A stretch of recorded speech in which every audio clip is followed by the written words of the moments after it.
Ikaw ba ay merong minamahal at iniwan ka at gusto mo bang balikan kanya at babalik ang tunay na pagmamahal niya sa iyo?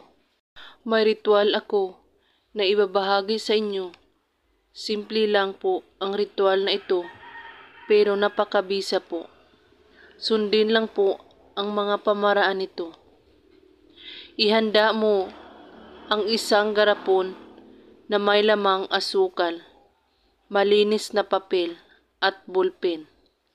Sa papel, isulat mo ang inyong buong pangalan at sa baba, isulat mo din ang taong gusto mong pababalikin.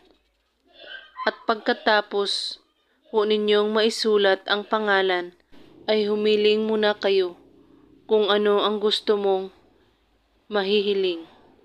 Pagkatapos maghiling, ay tupiin ang papel at ipasok sa garapon na may asukal at saka takpan.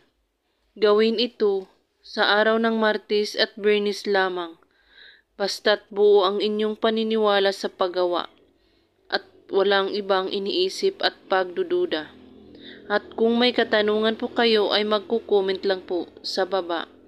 Maraming salamat sa panonood. May God bless us all.